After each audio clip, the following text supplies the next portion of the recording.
नमस्ते भारत, आपण बघत आहात WH न्यूज. मी विजय खवसे.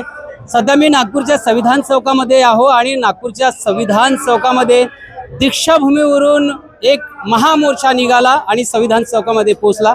मोर्चा याच्यासाठी होता की SC आरक्षणामध्ये जे उपवर्गीकरणाचा जो सरकारने डाव रचलेला आहे त्याच्या विरोधात हा मोर्चा होता. आपण बघू शकता या ठिकाणी सगळे यंगस्टर आहेत.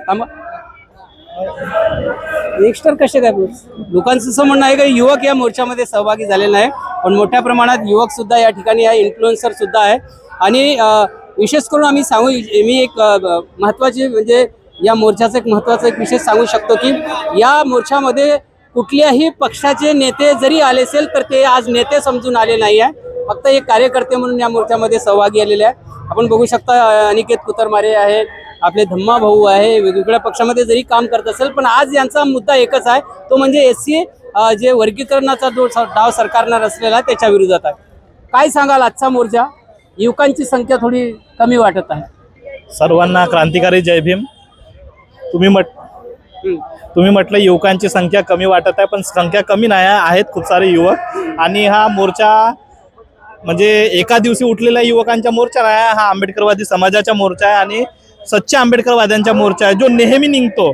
आणि आंबेडकरी चळवळ अबाधित ठेवण्यासाठी मोर्चे आंदोलने झाले पाहिजेत, तशा प्रकारचा हा मोर्चा आहे. आणि आमच्या समाजात आमच्या कॅटेगरीमध्ये SC उपवर्गीकरण करण्याचा हा महाराष्ट्र सरकारचा जो डाव आहे, मनुवादी विचारसरणीचा जो डाव आहे, उपवर्गीकरण करायचे आहे ते संसदीय लोकशाहीतून उपवर्गीकरण होते, तो अधिकार संसदला आणि राष्ट्रपतीला आहे. पण महाराष्ट्रामध्ये देवेंद्र फडणवीस जी मनुवादी सरकार आहे ते उपवर्गीकरण करण्याच्या घातावर आहे, म्हणजे अजून केले नाही. जर उपवर्गीकरण झालं तर आमच्या जे 59 जातीची जी मूठ डॉक्टर बाबासाहेब आंबेडकरांनी बांधून त्या कॅटेगरीमध्ये ठेवली आहे, आमच्या जातीत झगडे होत आहेत, जातीमध्ये झगडे लागत आहेत. फक्त एका विशिष्ट समाजाला आरक्षण म्हणून वेगळं आरक्षण. आम्ही म्हणतो ना 50% आरक्षण मध्ये घ्या ना, तुम्ही शिका ना. तुम्ही 50% आरक्षण तर बाहेर आहे ना, 50%च्या वर जे आरक्षण आहे ते ओपन कॅटेगरीमध्ये आहे ना. मग तुम्ही जर शिक्षण चांगल्या प्रकारे घ्या तर तुम्ही तिथून घ्या, मेरिट म्हणून घ्या. तुम्हाला इतकं जर आरक्षण पाहिजे तर बाबासाहेबांनी जो आरक्षण दिला आहे तो सर्व समाजाला घेऊन 59 जातीला आरक्षण दिलं आहे. आणि ह्या जातीमध्ये झगडे लावण्याचे काम देवेंद्र फडणवीस मनुवादी सरकार करत आहे.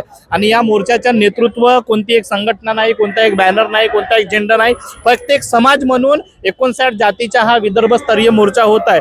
आणि या मोर्चामध्ये आम्ही सर्व सहभागी झालेले आहोत, पूर्ण पोरं सहभागी झाले आहेत. आणि या मोर्चाच्या माध्यमातून उपवर्गीकरणाच्या विरोधामध्ये आम्ही सर्व उपवर्गीकरणाच्या विरोधात आहे. दादा, तुम्ही सुद्धा या मोर्चामध्ये सहभागी झालेले आहे. काय सांगाल? बदर समितीचा अहवाल पुढे आला नाही आहे आणि सरकार म्हणतो की अबकड करू. कैसा है, एक बहुत अच्छा शायर है प्रकाशनाथ पाटंगर, उनका कहना ऐसा है कि आहो से पत्थर पिघलेगा इस धोखे में मत रहना, आहो से पत्थर पिघलेगा इस धोखे में मत रहना, और तुम्हें इंसाफ मिलेगा इस धोखे में मत रहना. इस भारत के जर्रे जर्रे में तुम्हारा हिस्सा है, पर बुला बुला कर कोई देगा इस धोखे में मत रहना.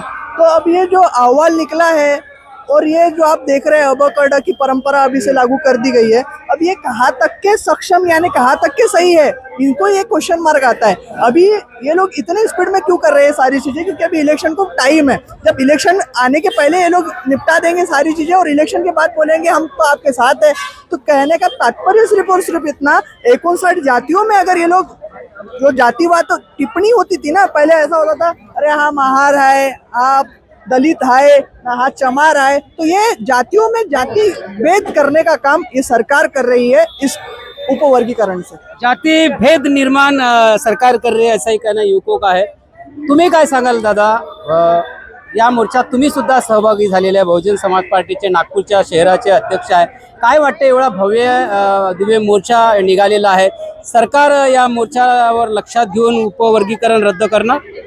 जय भीम. मी अनिकेत कुतरमारे आणि हा आज आंबेडकरवादी सगळ्या अनुयायांचा मोर्चा आहे, जो की यामध्ये जे 59 जातीमध्ये विविध घटक सुद्धा या मोर्चामध्ये सामील झालेले आहे. आदिवासी महिला सुद्धा या ठिकाणी सामील झालेल्या आहे.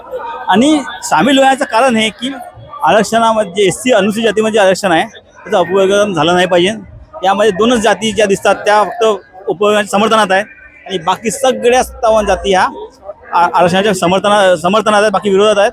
तर मी सांगू इच्छितो तुम्हाला या तुमच्या WH न्यूज चॅनलच्या माध्यमातून की हा एक षडयंत्र आहे. सरकारने आरक्षण संपव षडयंत्र या ठिकाणी असलेलं आहे. या षडयंत्रामुळे काही असो, संपूर्ण जातीचे लोक आज या मोर्चामध्ये तुम्हाला बघायला मिळतील. आमची एकजूट झालेली आहे आणि तुम्हाला सांगतो, जर हा मोर्चानंतर जर सरकारने इशारा घेतला आहे तर एक तीव्र आंदोलन आम्ही ते मुंबईच्या मंत्रालयात घेऊन जाऊ. या सगळ्या आंबेडकर अनुयायाच्या माध्यमातून मी डब्ल्यू चॅनलच्या माध्यमातून आपण सगळ्यांना सांगू इच्छितो. नक्कीच आमच्यासोबत आणखी एक सामाजिक कार्यकर्ता आहे आणि नेहमीच जे आहे विद्यार्थ्यांच्या प्रश्नावर लढे देत असतात. असं बोलल्या जातं आहे की सगळं आरक्षण तुम्हीच खाल्लं बौद्धांनी. मला हे जे कोणी म्हणतात की बौद्धांनी आरक्षण खाल्लेलं आहे, मला त्यांना प्रश्न आहे की आरक्षण राबवण्याची जबाबदारी हे बौद्धांची होती का? आरक्षण राबवण्याची जबाबदारी जर बौद्धांची नव्हती तर मग होती कोणाची? जर आरक्षण राबवण्याची जबाबदारी बौद्धांची नव्हती तर ही आरक्षण राबवण्याची जबाबदारी ही शासन प्रशासनाची होती. 1950ला जेव्हा आरक्षण संविधान लागू झालं तेव्हा आरक्षणाची सोय आपल्यासाठी करण्यात आली आणि केंद्राने राज्याला आरक्षण राबवण्याची जबाबदारी दिली. मग जर आरक्षण राबवण्याची जबाबदारी केंद्राने राज्याला दिली तर राज्याची भूमिका काय असायला पाहिजे? राज्याची भूमिका ती आरक्षण प्रॉपर वेने राबवण्याची असायला पाहिजे. आणि यामध्ये मी आवर्जून सांगू इच्छितो की राज्याने त्याचे कर्तव्य पूर्णपणे पार पाडले नाही. यासाठी पार पाडले नाही कारण आज जे लोक म्हणतात की बौद्धांना आमचं आरक्षण काढलं, आरक्षण ही संधी होती आणि जेव्हा संधी 1950ला मिळाली तर महाराष्ट्रातल्या संधीचा फायदा बौद्धांनीच घेतला नाही तर संधीचा फायदा बौद्धांनी कसा काय? दुसऱ्यांना घेऊ दिला नाही तुम्ही. नाही असं म्हणूच शकत नाही कारण तुम्ही एका रांगेत सर्व 59 असा आरोप आहे तुमच्यावर बौद्धांवर. आरोप तर कोणी काही करू शकते. आमचं काय म्हणणं आहे की तुम्ही टेक्निकली विचार करा. टेक्निकली विचार म्हणजे कसा की आरक्षण जेव्हा राबवण्यात आलं तेव्हा 59 जाती एका रांगेत होत्या. त्यांच्यासमोर एक दरवाजा होता तो शिक्षणाचा होता, त्याच्यानंतरचा दुसरा जो दरवाजा होता तो नोकरीचा होता. जो शिक्षण घेतला तो नोकरीच्या दारात पोचला. तर ज्यांनी शिक्षण नाही घेतलं तर ज्या जाती शिक्षण घेत नव्हत्या तर त्या जातीला शिक्षणाच्या प्रवाहात आणण्याचं काम हे सरकारचं होतं. सरकारने ते काम का नाही केलं? म्हणजे सरकारच्या फेल्युअर तुम्ही एका जातीवर कसे काय टाकून राहिले? आणि जे म्हणतात की आमचं खाल्लं नाही, ही संधी होती, त्या संधीचा फायदा घेतला गेला. आता वर्गीकरण जर झालं आणि त्यांना जर समजा संधी मिळाली तर काय वाटतं तुम्हाला याच्यामध्ये? मग त्यांचा फायदा होऊ शकतो की म्हणजे नुकसान आहे की फायदा याच्यामध्ये? पहिली गोष्ट तर वर्गीकरण हा नंतरचा पार्ट आहे. यासाठी नंतरचा पार्ट आहे. अद्याप कोणत्याही गोष्टी झालेल्या नाहीत. आतापर्यंत जे काही त्यांनी मागितलेले होते सूचना, त्या सूचना त्यांना मिळालेल्या आहेत. आता त्या सूचनावर अभ्यास होईल. अभ्यास झाल्यानंतर उपवर्गीकरण करणे किंवा नाही. पण पदर समितीचा अहवाल समोर आलेला नाही आहे आणि सूचना मागितलेल्या आहे, अशा यांना कसं काय बघता तुम्ही? त्या पदर समितीच्या मध्ये काय आहे हेच आम्हाला माहित नाही, आम्ही सूचना मागू राहिले. महाराष्ट्र शासनाचा हाच विषय आमच्या म्हणजे आम्हाला कळलेला नाही आहे. सूचना केव्हा मागवल्या जातात? जेव्हा तुम्ही एखादी पॉलिसी त्या ठिकाणी रिक्रिएट म्हणजे डिझाईन करता आणि ती पॉलिसी डिझाईन झाल्यानंतर त्यावेळेस तुम्ही लोकांना सूचना मागतात की आम्ही अशा पद्धतीने बनवलेला आहे, या ठिकाणी तुमचे काय विचार आहेत तुम्ही त्या ठिकाणी ते मांडू शकता. पण मुळात शासनाने जेव्हा बदर समितीला अहवाल बनवण्यासाठी दिला तर शासनाने त्या अहवालाची एक प्रत सार्वजनिक करायला पाहिजे होती. पण शासनाने ते केलेलं नाहीये. आणि शासनाने जे काही आता सूचना मागवलेल्या आहेत, आम्ही आमच्या ज्या तर्कावर बसणाऱ्या ज्या काही गोष्टी आहेत किंवा ज्या संवैधानिक गोष्टी आहेत त्या गोष्टीच्या आधारावर आम्ही त्या ठिकाणी त्यांना त्या सूचनावर म्हणजे आम्ही हरकती पाठवलेल्या आहेत. आता त्या हरकतीचं जर शासन त्या हरकतीला निर्णय घेत असेल किंवा नसेल किंवा त्या हरकतीवर जर सुनावणी ठेवत नसेल तर त्या ठिकाणी ऑब्वियस आहे की आता जे आंदोलन झालेलं आहे असं मोठ्या प्रमाणात आंदोलन होईल भविष्यात. पण मुळात हा विषय न्यायालयाचा आहे आणि न्यायालयाचा असल्यामुळे न्यायालयामध्ये हा विषय नक्कीच जाईल आणि उपवर्गीकरणाचा जो आहे हा कायदा म्हणजे रद्द करण्यासंदर्भात न्यायालय त्यांना शासनाला त्या ठिकाणी न्यायालय शासनाला सूचना करेल की तुम्ही हा जो दिलेला अहवाल आहे हा पूर्णतया योग्य नाही, याच्यामध्ये आणखी काही जे त्रुटी असतील त्या पूर्ण भरून काढाव्या. त्यानंतर शासनावर पण सुप्रीम कोर्टाने दिलेल्या आदेशानुसारच जे आहे हे जे आहे वर्गीकरण करण्यात येत आहे. पुन्हा हा प्रश्न न्यायालयात जाईल तर काय वाटतंय तुम्हाला? सुप्रीम कोर्टने काय म्हटलेलं आहे आम्हाला जाणणं गरजेचं आहे. सुप्रीम कोर्टाने म्हटलेलं आहे की सूक्ष्म निरीक्षणाअंती तुम्ही अहवाल सादर करावा. आणि या ठिकाणी बदर समिती स्थापन होऊन 8 महिने नाही झाले आणि बदर समितीने तो अहवाल दिला. माझं म्हणणं आहे की 1961 महाराष्ट्र वेगळा झाला. 1961 ते 2011 असा 7 दशक झालेलं आहेत. ह्या 7 दशकामध्ये किती मातंगाचे, किती महाराचे, किती होलाराचे यांचा पूर्ण एक वर्षी 10 वर्षाचा डाटा त्यांना काढावा लागेल. आणि 10 वर्षाचा डाटा काढण्याला त्यांना कमीत कमी एक डाटा काढण्याकरता 6 महिने लागतील त्यांना. म्हणजे असं पाहिलं जर हा अहवाल बनवायला गेलं तर त्यांना कमीत कमी 3 ते 4 वर्ष लागतील पूर्णपणे बनवण्याकरता.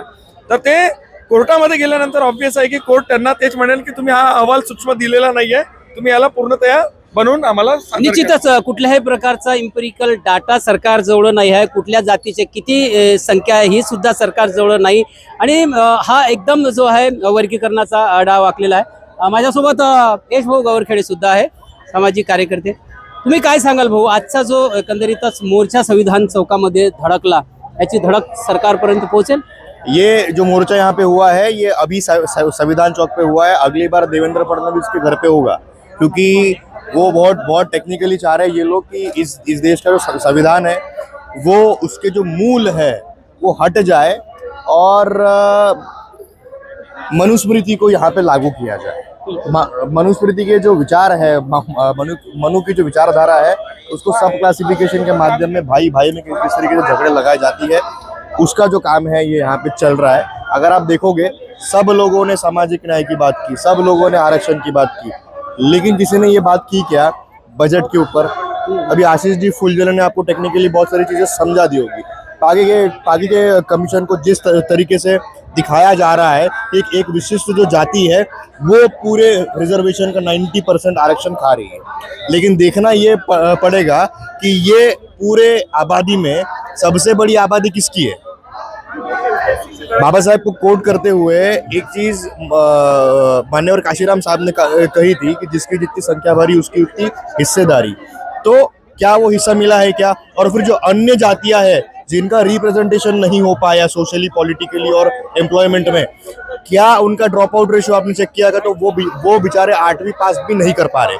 तो अगर 15% अगर 15% बजट का एलोकेशन ये सोशल वेलफेयर के लिए किया जाता जेन्युइनली, जो इतने सालों का बैकलॉग है, तो हर जाति के लिए, हर विशेष जाति के लिए एक प्रावधान बनता, उनके लिए मंडल बनते और फिर सामाजिक आर्थिक जो उनका विकास है वो होता.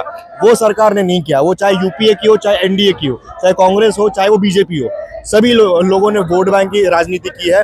तो जो सामाजिक न्याय की बात डॉक्टर बाबा साहेब अम्बेडकर ने इस देश के संविधान के मूल में दिया है, वो ये दोनों सरकार ने इम्प्लीमेंट नहीं किया, जिसका खामियाजा आज जो है अन्य जातियों को भुगतना पड़ रहा है. बहुत अच्छी बात यह है कि इनका जो षड्यंत्र सबको समझ में आ रहा है. आप रोजगार दे नहीं पा रहे हो, शिक्षा आप दे नहीं पा रहे हो, महंगाई इतनी ज्यादा है, तो इन सारे मुद्दों से कैसे भटकाना. तो सब क्लासिफिकेशन का मुद्दा उन्होंने लेके आ गए हैं यहाँ पे. आज ये एससी कैटेगरी में हो रहा है, कल ये आदिवासियों में होगा, कल हो गया है, ये हो गया है, चल रहा है. बड़े पैमाने पे जो है ये तीसरा नंबर हमारा लगता है. ओबीसी में जो है, ये ओबीसी में भी ये हरकतें जो है ये कल चल के, अभी तक क्रीमी और नॉन क्रीमी की बात थी, कल चल के इनको समझ में आएगा कि कोई एक विशिष्ट जाति का वोट बैंक जो है उसको अगर कैप्चर करना है तो ये दोनों जातियों के अंदर ये लोग झगड़े लगा देंगे. यही हमको समझना है कि किसी भी बिल के ऊपर कमेंट करने के पहले या उसको एक जाति या एक धर्म से जोड़ने के पहले उसके मूल में हमको जाना पड़ेगा कि डेटा हमारे पास कितना है, कितने जो लोग हैं वो आरक्षण लेके जेन्युइनली आगे गए हैं. तो हम लोग देखते हैं कि इसमें 59 जातियों में से कुछ ही जातियां हैं जो आगे बढ़ी है, लेकिन उनकी जनसंख्या भी बहुत ज्यादा है. तो क्या सरकार से ये सवाल है कि वो चर्मकार समाज हो, वाल्मीकि समाज हो, जो आज भी मैनुअल स्कैवेंजिंग में है, गटर वो लोग साफ कर रहे हैं, तो क्या इनका लिए जो प्रावधान है वो किया गया क्या? तो इसका जवाब है बिल्कुल नहीं. देवेंद्र फडणवीस सरकार जो है वो दिमाग से चाह रही है कि कैसे भी करके ये लोग इन मुद्दों में भटके रहे और जो असली मुद्दे हैं उससे वो लोग दूर रहे. मुख्य मुद्दे जो आहे त्या मुद्द्यापासून लोक भरकटले पाहिजे असं मत जे आहे यांनी मांडलेलं आहे. यशभाऊ गवरखेडे. पत्रकार अमित वांद्रे सुद्धा हमारे साथ में है. आमच्या सोबतच आहेत, त्यांच्याकडून सुद्धा जाणून घेऊया. या तुम्ही पण या. काय सांगाल एकंदरीतच आरक्षणाचा जो डाव रचला जात आहे आणि नागपूरमध्ये भव्य असा एक मोर्चा निघाला आहे, महामोर्चा निघालेला आहे. काय सरकार या मोर्चाचं संज्ञान घेईल का पुन्हा वर्गीकरणावर ठाम राहत? नाही, सरकार काही याचा काही करणार नाही आहे. सरकारसमोर किती असे हजार मोर्चे घेतले तरी सरकारच्या डोक्यावर जे म्हणतात ना जू रेंगती नाही ते कंडिशन सध्या आहे. आणि त्यामुळे काय होत आहे की सरकारने केलेला षडयंत्र, तुम्ही याच्यावर किती आंदोलन करा, काही होणार आहे का? सरकारच चाहत आहे की जातीमध्ये भेद निर्माण. असं वाटतं सरकार वर्गीकरण करणारच? 100% करणार आहे. काँग्रेसची सरकार करू शकते कर्नाटकमध्ये, तर महाराष्ट्रात तुम्हाला माहिती आहे सापनाथ नागनाथ, एका सापनाथने केलं नागनाथ तर करणारच आहे. तुम्हाला लक्षात घ्या की ज्या सरकारला आपण म्हणतो किंवा ज्या पार्टीला आपण म्हणतो की हे दलितांची हितेशी आहे, ते सर्वात पहिले उपवर्गीकरण लावताय ना साहेब. तर भाजपा तर तुमची डायरेक्ट विरोधक आहे, आंबेडकरी विचारधारेचे विरोधक भाजपा हे समाज मानतो ना, तर मग ते तुमचा विरोध करणार नाही का? 1978 मध्ये मला जितकं माहित आहे लहुजी सेनेच्या माध्यमातून मातंग समाजाने निवेदन दिलं की उपवर्गीकरण करा. त्याचं इम्प्लिमेंटेशन 2026 मध्ये होत आहे ना. तुम्ही हे विचार करा की काय पद्धतीने षडयंत्र करण्यात येत आहे. त्यावेळेस काँग्रेस होती, तो निवेदन जे आहे ते निस्तरामत करू शकत होती, केलं का? नाही केलं. हळूहळू दोन्ही सरकार जे आहे ते त्या पद्धतीने आरक्षण संपवण्याचा प्रयत्न करताय, हे स्पष्ट दिसत आहे. आता आपल्याला समजलं पाहिजे की जे लोक विरोध करत आहे उपवर्गीकरणाच्या या आंदोलनाचा किंवा मग उपवर्गीकरण करा हे जी मागणी करतायत, त्यांना हे समजलं पाहिजे की आजच्या कंडिशनमध्ये सचिव लेवलवर किती लोक जे आहेत शेड्यूल कास्टमध्ये आहेत. मग तो कोणताही असो. अरे 2% तुमचा आकडा नाही आहे. तुम्ही जे म्हणता की महाराष्ट्रानं पूर्ण खाल्ला, किती महाराजांची संख्या त्या सचिव लेवल पर्यंत, याचे उत्तर तुम्ही दिलं पाहिजे ना. तिथं तर नाही खाल्लं ना महाराजांनी, मग तुम्ही तिथं का नाही गेले? का तुमचे लोक तिथपर्यंत नाही पोहोचू शकले? मातंग समाज हा आपलाच समाज, हा आपलाच अंग आहे. म्हणजे एकाच याच्यावर जेव्हा बाबासाहेबांनी 59 जातीला महाराष्ट्रात दिलं, तुम्हाला आरक्षणाचा फायदा दिला, तर एका राष्ट्रात सगळेच होते. एकानं दरवाजा शिक्षणाचा उघडला, दुसऱ्यानं कोणता उघडला तर त्यांचा विषय आहे. आमचे समाज जो आहे किंवा एक समाज जो महाराज समाज आहे, त्यांनी का शिक्षणाचा हे उचलला? कारण की बाबासाहेबांना आपल्याला 22 प्रतिनिधी दिली. शिका, संघटित आणि संघर्ष करा. आपण काय केलं? शिक्षणाकडे सर्वात पहिले वळलो. शिक्षण नोकरीचा सर्वात मोठा नोकरी म्हणजे नोकरी कोणाला मिळेल? ते शिक्षित आहे. जे लोक शिकले पहिले त्यांना नोकरी भेटली. आता लोकांना समजत आहे की शिक्षण किती महत्वाचं आहे. माझ्या बाबाचा रिक्षा चालवत होता, हात रिक्षा. माझ्या बाबांना ते करून सुद्धा आम्हाला पोस्ट ग्रॅज्युएशन पर्यंत शिकवलं. का शिकवलं? कारण की आम्ही बाबासाहेबांच्या विचाराचा मानणारे लोक आहोत.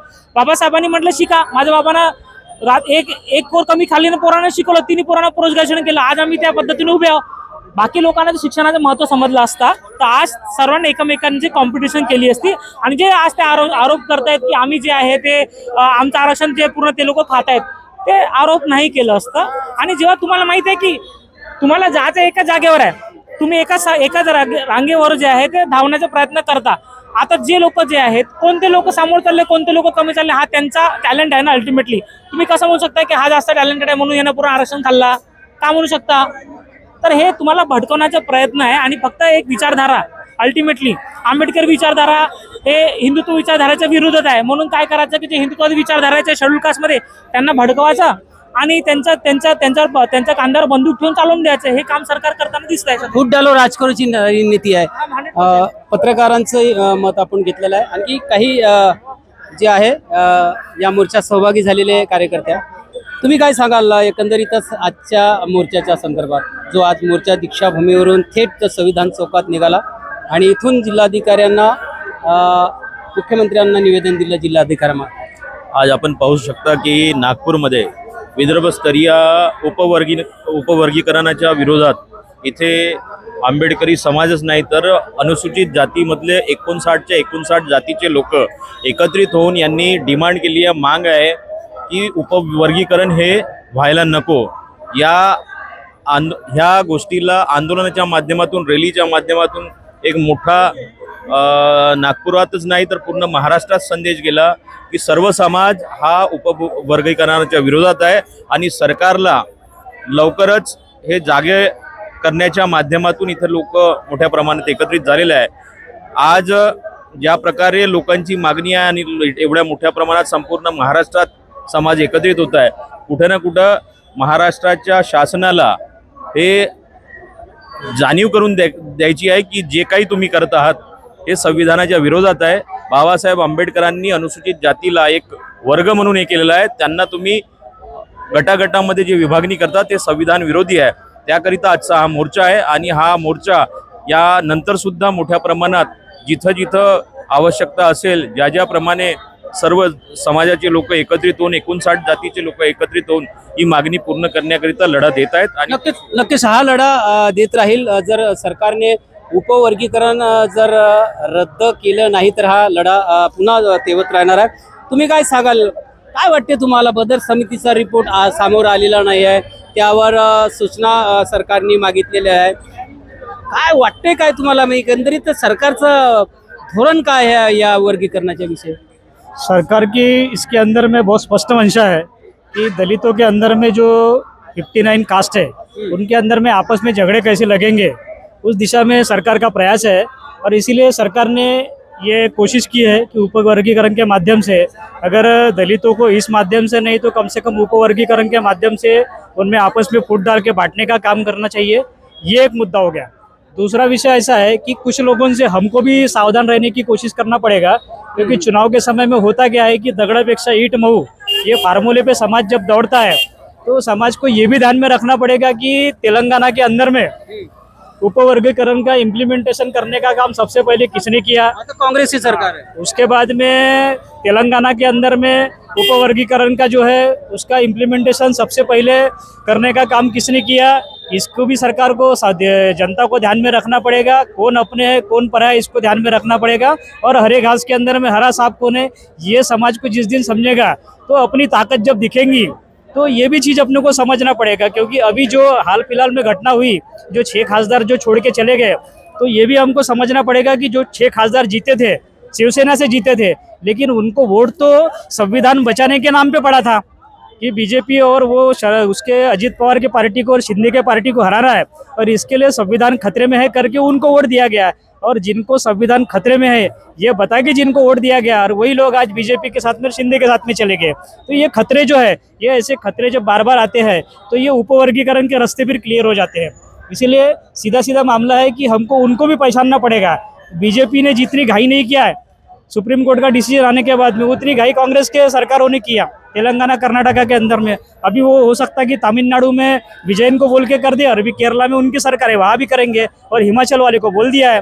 तो ये भी अपने दुश्मनों को पहचानना पड़ेगा। समाज की ताकत अगर इतनी बड़ी है, बौद्धों की ताकत और दलितों की ताकत, पूरे 59 कास्ट की ताकत, तो उनको अगर अपनी ताकत समझ गई तो हमको मनुवादियों के पीछे भागने की जरूरत नहीं है। प्योर अम्बेडकरवादी लोग जीत के आएंगे, और हमारे लोग जब पार्लियामेंट में जाएंगे तो इनकी मनुवादी पार्टियों की हिम्मत नहीं है कि उपवर्गीकरण लागू करें। तो निश्चित रूप से सही बात है। जब हमारे 59 जाति के जो लोग हैं वो एक साथ आएंगे और एक साथ लड़ेंगे, चाहे लड़ाई वो राजनीति की हो या कोर्ट की हो, तो इसका इम्पैक्ट जो है वो सरकार के ऊपर में पड़ेगा। तो निश्चित रूप से सभी जो जातियाँ है, अभी फिलहाल में 59 जातियों को 13% आरक्षण मिलता है। तो अभी इसमें जो है वर्गीकरण की बात आ रही है। बदर समिति का जो रिपोर्ट्स है वो आया नहीं है, उसमें क्या लिखा है क्या नहीं लिखा अभी किसी को पता नहीं है। लेकिन जो है उपवर्गीकरण का जो षड्यंत्र है जो है यहाँ पे रचाया जा रहा है। कुबरागढ़ी जी भी हमारे साथ में, इनसे भी थोड़ा बात करते हैं। कुबरागढ़ी जी, जय भीम। जय भीम। जय भीम। हमारे साथ में और समाज में हमेशा तत्पर रहने वाले कुबरागढ़ी सर भी है। सर, क्या आप बताएंगे वर्गीकरण को लेकर? आज ये आंदोलन यहाँ पर हुआ है और बार बार बताया जाता है कि पूरी जो सहूलत है आरक्षण की बौद्ध खा बैठे। बेसिकली ये जो जिस तरीके से जो बातें हो रही है वो नैरेटिव ब्राह्मणवादी मीडिया द्वारा या ब्राह्मणिकल ऑर्गेनाइजेशंस द्वारा ये फैलाया जा रहा है। मैं तो ये कहता हूँ कि लोग बोलते हैं कि मातंग कम्युनिटी ये डिमांड कर रही है कि हमको सब क्लासिफिकेशन होना चाहिए करके। मेरा ऐसा ऑब्जर्वेशन है, पिछले 5-10 सालों से मैं ये मुद्दे के पीछे लगा हूँ। 2023 से जब से पार्टी की कमेटी शुरू हुई थी तब से मैं इस मुद्दे के ऊपर लगा हूँ कि मेरा ऐसा ऑब्जर्वेशन है कि शेड्यूल कास्ट के अंदर का एक भी कम्युनिटी नहीं चाहती कि सब क्लासिफिकेशन होना चाहिए करके। ऐसा कहीं नहीं दिखाई दिया पूरे महाराष्ट्र के जिन मातम समुदाय के लोगों के ऊपर जो ये लगाया जा रहा है कि मातम समुदाय की डिमांड है कि हमको, हाँ, लेकिन ऐसा कोई भी जनसैलाब वाला मातंग समुदाय का आंदोलन पूरे महाराष्ट्र में नहीं दिखा। चर्मकार भाइयों को जो शेड्यूल कास्ट के अंदर की जो मेजोरिटी जो कास्ट है, मैं उन लोगों की बात कर रहा हूँ। चर्मकार समुदाय के तो क्लियर कट पहले से ही बोल दिया है कि हमको सब क्लासिफिकेशन होना ही चाहिए। और बबनराव घोलप साहब ने तो हमारे आंदोलन के पहले तो उन्होंने पूरे महाराष्ट्र में पूरे जिलों में आंदोलन किया कि वर्गीकरण के हम खिलाफ है करके। हमारा तो मुद्दा ही नहीं था, हम तो पहले से लेके अभी तक हम तो सब क्लासिफिकेशन के खिलाफ ही है। 58 जातियां पूरे खिलाफ में है और एक जाति जो है उसमें से भी लोग खिलाफ है। तो ये डिमांड किसके सब क्लासिफिकेशन होना चाहिए करके, तो ये डिमांड है भाजपा की डिमांड।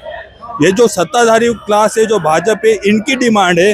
वो क्या कर रहा है कि सारे कम्युनिटी में अपने लोगों को पेनेट्रेट कर रहा है, अपने लोगों को प्लांट कर रहा है, और वो लोग उस कम्युनिटी में जाकर वो आग लगा रहे हैं कि अभी इससे ऐसा होगा, सब क्लासिफिकेशन से ऐसा होगा, सब क्लासिफिकेशन, इस तरीके का वो माहौल बना रहे, इस तरीके का नैरेटिव बना रहे हैं। अगर एग्जाम्पल दूं तो अमित गोरके जो है विधायक, जो आमदार, जो बोलते हैं कि मैं मातंग कम्युनिटी का मैं जनप्रतिनिधि हूँ, मैं उनका मास लीडर हूँ, तो मुझे ऐसा है कि अमित गोरके ये कोई लोगों से चुन के गया हुआ आदमी नहीं, विधान परिषद से गया। और विधान परिषद में किसको डाला गया, किसने डाला, तो भाजपा ने विधान परिषद में डाला। और भाजपा ने विधान परिषद में इसलिए डाला कि ये सब क्लासिफिकेशंस का मुद्दा को रेस कर सके। सर वहाँ पर बुद्धिस्ट विधायक भी है, असेंबली में भी है, विधान परिषद में, फिर ये वो लोग क्यों वहाँ पर बोलते नहीं है? मेरा वही कहना है कि ये कम्प्लीटली हमारे लिए अगर सोशल मुद्दा होगा तो ये पॉलिटिकल लोगों के लिए पॉलिटिकली मुद्दा है पूरे, यानी कर्नाटका की बात हो, तेलंगाना की बात हो, पंजाब की बात हो, हर जगह पे पॉलिटिकल है। और जो कुछ भी विधायक है वो हाईकमांड के अंडरटेकर में का, उनकी स्वतंत्र ऐसी विचारधारा नहीं है, स्वतंत्र ऐसे मत नहीं है। जब तक हाईकमांड उनको ऑर्डर देगा नहीं कि इस मुद्दे के ऊपर बात करो, तब तक वो बात नहीं करेंगे। 2023 में हिवाड़ी अधिवेशन में भी वहाँ पे एक मुद्दा हुआ था, जब ये बिल आया था, तब भी यहाँ पे वो उसके लिए चर्चा के लिए टाइम रखा गया था। लेकिन तब भी यहाँ पे कोई भी आमदार जो आज बोलते कि हम शेड्यूल कास्ट के हम रिप्रेजेंटेटिव हैं, हम बुद्धिस्ट है, कोई भी है, चर्मकार समुदाय का हो या मांग समुदाय का लोग हो, कोई भी आदमी आगे आकर इस चीज़ के ऊपर चर्चा करने के लिए तैयार नहीं है। मुझे ऐसा लगता है कि कुछ भी हो जाए, सब क्लासिफिकेशन नहीं होना चाहिए।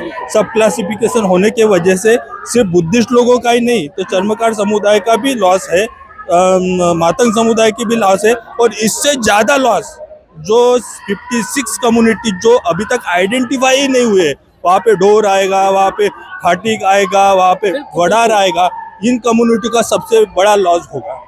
तो अगर एक कम्युनिटी को देखकर अगर इस तरीके का वातावरण इस देश के अंदर, इस महाराष्ट्र के अंदर बनाया जा रहा है, तो एक क्लियर कट है कि इनको इस महाराष्ट्र के अंदर में अराजकता फैलाना है। नक्कीच 59 जाती ज्या आहेत त्या आत्तापर्यंत गुण्या गोविंदाने कुठलाही वादविवाद होत नसताना राहत होत्या। 13% आरक्षण सगळ्यांनाच होतं। मांग जरी असेल तर त्यांनाही 13%, महार जर असेल तर त्यांनाही 13%, चामारांना सुद्धा, आणि 59 जातीमधल्या सगळ्याच लोकांना 13% आरक्षण होतं। पण एकंदरीतच एक मागणी काही लोकांनी उचलली आणि त्यावरून जो हा विषय राज्य सरकारने घेतला।